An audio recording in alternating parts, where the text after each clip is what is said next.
Welcome back to Cooking with Miss Stockton. Today's recipe is crepes. For crepes, you're going to need a cup of flour, a quarter teaspoon of salt, 2 tablespoons of cooking oil, 1 cup of milk, a quarter cup of soda water, and that is the secret ingredient that makes these crepes extra special. You can omit it if you don't have soda water and just use more milk. 1 egg, and if you're making dessert crepes, a half a teaspoon of vanilla. If you're going to make a savory crepe, like a ham and cheese crepe, then you'd want to omit the vanilla.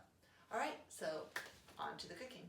First of all, in a small bowl, you want to mix together 1 cup of flour and 1/4 teaspoon of salt. Remember that a teaspoon is smaller than a tablespoon, and a 1/4 teaspoon is very small. There are actually 3 of the teaspoons in 1 tablespoon. 3 to 1. Cup of tea, smaller than a table. So 3 teaspoons, 1 tablespoon.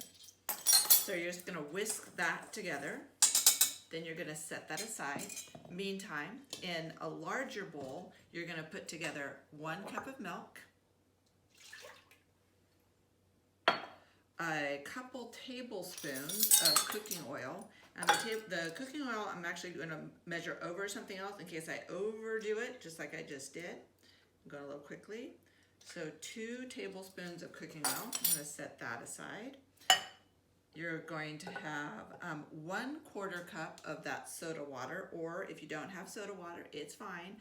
Just another 1/4 cup of milk, and then 1 egg.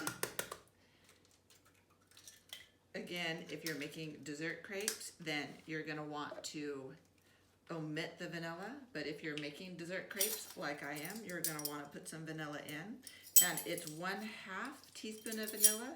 Again, I'm going to measure over something else, so in case I spill, I'm not spilling directly into my product. I'm going to go with the vanilla, and then you want to go ahead and whisk all of that wet ingredients together, so that egg particularly is nicely mixed. Then you're going to go ahead and take your dry ingredients, and you're going to mix your dry ingredients, whisk them right in to your wet ingredients until your batter is very smooth. You may have some small lumps, but you really want it pretty smooth. Again, the gluten is changing as I added the liquid and the motion here into these long polymer strands, which will make the crepe more flexible, less likely to pull apart than, say, a muffin or a cake would be. It's a little bit more rubbery even, but delicious, very delicious. Crepes are from France, and you can buy them when France is open on the street corners, and they fill them with chocolate and strawberry jam, and you can have either one. They're just delicious.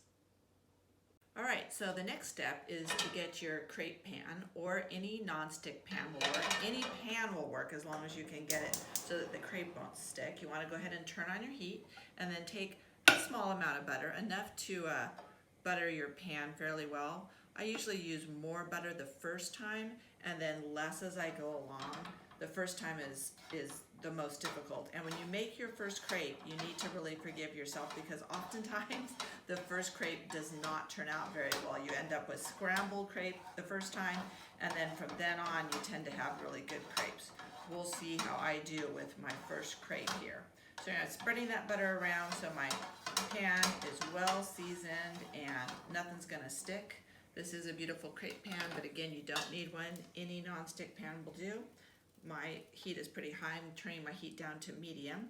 Then you want to pour about 3 tablespoons worth of batter here. That's probably a little bit more. You're going to pick up your pan and you're going to swirl your batter around like this. Swirl, swirl, swirl, swirl, swirl until you don't have that much more to swirl. Then you're going to let it cook. So if you're looking at your crepe here, you're going to be able to have a sense of when it's done. When the shiny leaves the crepe, you can see the outside edges here are starting to cook.